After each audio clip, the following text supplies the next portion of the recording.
Хятадын шилдэг өгүүлэлгүүд. Зохиолч Сюэ Ивэ. Таксины жолооч. Таксины жолооч зогсоол руу ороход зогсоолд нь өөр машин тавьжээ. Жолооч тэр машины дугаарыг тоож харсангүй. Хойд талынх нь нэгнэнд байсан нэг сул зогсоод машинаа байрлуулад бууж эргэн тойрныг ажлаа.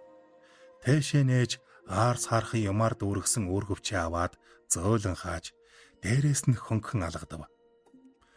Нүүрэн дээр нь шиврээ бороод дуслана. Жолооч хэрэгзээ зогсоолд нь өөр машин байрлуулсан бол тэр машины дугаарыг сайн харж авдаг зантай. Ингээд өнөөх жолоочтой таарвал өөрийнхөө зогсоол тавихад яадаг юм бэ гэж ширүүлдэг боловч энэ удаад зогсоолд нь тавьсан машины дугаарыг анзаарсангүй. Түлхүүрээ ээлжийн жижүүр өвгөнд өглөө. Өвг нь түүний өөдөөс халгаж ядсан харж шидэхэд хариу инээмсэглэвэл эрэмшсэн бололтой. Хөөхи харамсаад ч барахгүй юм хэмээн өрөвдөнгүй өгүүлв. Гэвч жолооч залуу өвгөний үгийг сонсоогүй бололтой тайван алхасаар зогсоолоос гарлаа.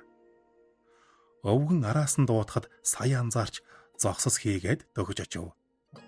Жижүүр өвгөн өрөөнийхөө цонхоор толгоогоо цохилган дарга чамайг пүрэв гарагт очиж бичиг баримтаа бүрдүүл гэж хэлсэн гэвэл мэдлээ баярлалаа гэж хариуллаа. Бороо зүсгэрч агаарт гунигийн амьсгал мэдрэгдэнэ. Жолооч гэр өдөө хөтлөх Ванчуан хотын ижил дасал болсон замаар орж алхав. Замын хөдөлгөөн татраагүй учраас машин ихтэй. Тэдний ихэнх нь алсын гэрлийн асаасан тул нүдг ялбуулна. Тэрээр хоёр зам хөндлөн гарч алдартай Итали пиццаны газар руу явж оров. Тэр эмэгтэй эндээс түүний таксинд сууж билээ. Тэгэхэд пиццаны газар хоёрхан үйлчлүүлэгч байсан юм. Ер нь энэ хотын Итали пиццаны газрууд хүн цөөнтэй. Жолооч нам гүмхэн орчинд тухлахыг хүссэн тул ийшээ ирсэн хэрэг. Том Коло охиныхоо дуртай далайн загастай пицца захиалахад яагаад ч юм нүдэн чийгдэв. Зөөгч түүнийг гурвантаа дуутахад тооцоогоо хийгээгүйгээс сая анзаарч өршөөгөөрэй гэсээр мөнгө өгөв. Цонхон тушаа суулаа. Охин нь өөдөөс хараад суудагсан. Пицца авчирмагц халуунаар нь хазаж хилээ түлэнгээ алдаад онгор нүдээ эргэлдүүлэн инээх айдлаа. Яг л энэ ширээнд хөл өмнөнтэй гудамж замаар хөврөх машин тэргийг ажин суув. Түүний хувьд амьдралынх нь 15 жил ийм л орчинд урсан өнгөрсөн. Энэ орчныг эсбүрээрээ мэдэрсэн. Тиймдээч зүсэн зүйлийн машин тэрэг ийн хөвгөн хязээний ижил дасал үзэгдэл болжээ. Харин одоо харвал нэг л харь хөндөй санагдана. Зогсоолд нь тавьсан машины дугаарыг тогтож анзаараагүй нь мөн үүнтэй холбоотой. Ахиж машинаа унаж тэр зогсоолоос гарахгүйгээс хойш мөнөөх машины дугаар огтхон ч сонирн биш болжээ. Машинаа зогсоолд тавихаас өмнө сүүлийн үйлчлүүлэгчээ хүргэж өгсөн шүү дээ. Ийм санаашран суухтаа гагцхүү бороо ширээ үсэхвэ гэж санаа зовнина. Шил арчигч нэвдэрсэн тул аадар цутгавал харанхуйн өмөрхөөс өмнө эргэж очихоос өөр аргагүй хүрнэ. Гэтэл тэр эргэж очихоо хойшлуулсаар суув. Ажилдаа хорогдсондоо тэрв аль эсвэл машиндаа хорогдов.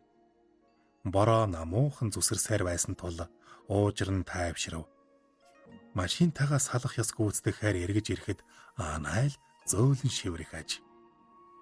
Чигцэн нүдээ арчаад ундаа гасарав. Тэр эмэгтэйг суухад хаашаа явахын асуудал чигээрээ гэсэн. Хаа хөрхөв гэж ахин лавлахад мөн л чигээрээ гэв. Толондоо харвал хувц хунар сайтай тэр эмэгтэй бодолд дарагдан яваа нэлт. Удалгүй утсан жингэнэхэд цүнхнээсээ гаргаж бодол санаан тасалцсанд тавгүрхсэн шинжтэй. За мэдлээ гэж хэлэхэд жолооч тал руугаа ахаад нэг харсан юм. Өөр яах вэ? Гэсэн үгэнд уйг уйныг шингэжээ. Эмэгтэй "Тэгэдэ өөр аргагүй шүү дээ" гэсээр цонхоор харав. Үгүй ээ, би тэгж бодоогүй гэж хэлэхэд ямар хүнтэй ярьж байгааг нь мэдэх хүсэл төрлөө. Мэдээж тэгэлгүй яхав гэхэд эрх хүн байх гэж санав. Гэхдээ эмэгтэй хүнч байж мэднэ. Эсвэл хүүхэд юм болов гэж бодоод жолоогоо алдангаад өглөө. Үгүй ээ гэхийн сонсоод охиноо сангалзав. Харилцуурын цаана буй хүн өөр ертөнц их мэд. Охин нь түүн рүү уцдах чинь билүү хэмэдлээ. Тэгж яаж болох вэ гэд эмэгтэй үсээ элнэ. Хэрэггүй гихт нь хурдаас харуулв. Эмэгтэй уцаар яриад хаа хүрхээ мартсан бололтой. Хэрэггүй дээ гэхэд яриаг нь тасалж хаа хүрхийг асуумаар санагдана. Эмэгтэй би чамд дараа хэлэмз гэд утсаа таслан цүнхэндээ хийгээд бугын цагаа дараа нь машины цагийг харахад сэтгэл дэнсэлсэн хിവэр аж. Тэр уулзврыг өнгөрөөд боломжтой газар зогсоорой гэж хэлэхэд жолооч хүнд ачаанаас салсан мэт уужраад толгой дахив.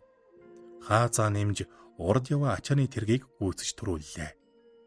Эмэгтэй хариулт таавалгүй буусанд араас нь доодвол эргэж харсангүй. Жолооч түүнийг сүүлчийн үйлчлүүлэгчээ гэж сансандаа уцаар ярих зуур нь тогтоож адсан юм. Сүүлчийнхээ үйлчлүүлэгчийг хүргэж өгч байна л гэж бодсон.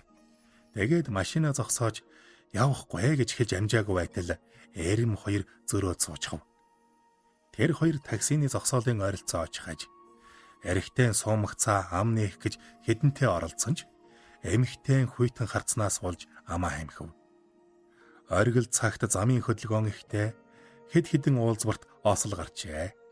Хотын төв талбайн баруун хойд уулзварт ноцтой осол гарсны улмаас нэлээн удаан түгжирч арай гэж бөглөөнөөс гарвал өнөө хэрэгтэй. Заримдаа тэр үеийг их санах юм да гэж ам нээлээ. Гэтэл эмэгтэй санаад байх юу байх вэ гэж хөндийнхэн дуугарахад хаанаас та энэ бүхэнд итгэмээргүй санагдах үе ч байх юм гэлээ. Итгэмээргүй юм гэж юу байх вэ гэж эмэгтэйг ширв татхад жолооч чадан ядан урагшилсаар байлаа. Юмлвал тал руугаа харахгүй хичээж саяхан буусан эмэгтэй тухай эргцүүллээ. Тэр лав хүүхдтэй уцаар яриагүй. Гунигтай явсан шүү дээ. Одоо суусан хоёрын яриач олигтой авлихгүй. Эрэгтэй хоолой чичирч эмэгтэй нь хахир хатуу дуугарна.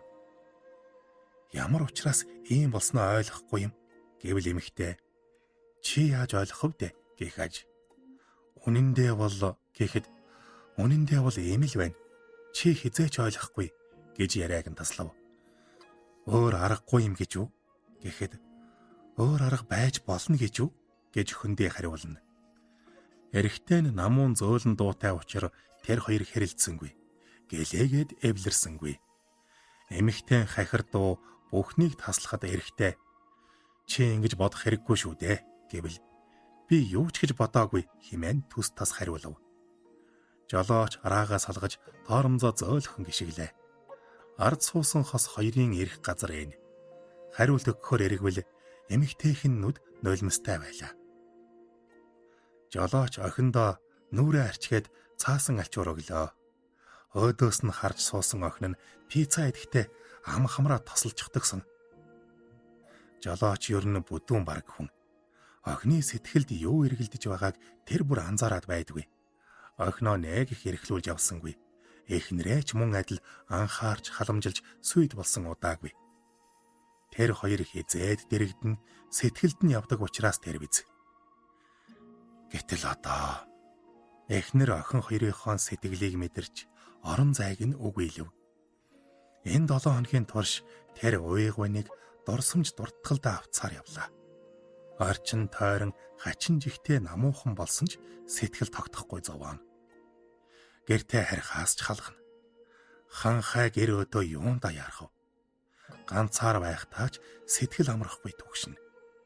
Ийм ахархан хугацаанд тэгтлээ мэдрэмтгий өр зөөлөн амтан болж хувирах гэж. Өнгөрсөн улирсан учрал тохиолбурыг эргэн саналаа. Тиймдээч сэтгэл тогтворгүй байх нь ажил сөргөөр нөлөөлөхийг мэдээд халагдах өргөдлөө өгөв. Энэ 7 хоногийн турш эхнэр охин хоёроо бодлоо. хизээрхэв гэд араас нь залгадагсан. Онг будгаа хэдийн алдсан амьдрал гинэтхэн дуу шуутай болж алаглан цэцгэлжээ. Эхнэр охиноо анзаарч эхлээд аахар шаахар бүхнийг алдалгүй ажиглав. Тэр хоёр машиных нь өмнө гинэт гарч ирж болзошгүй шүү дээ. Тэгвэл айдас төгшүүртэй царай нь үүрэг хариуцлагын ухамсарлуулан ойлгуулна.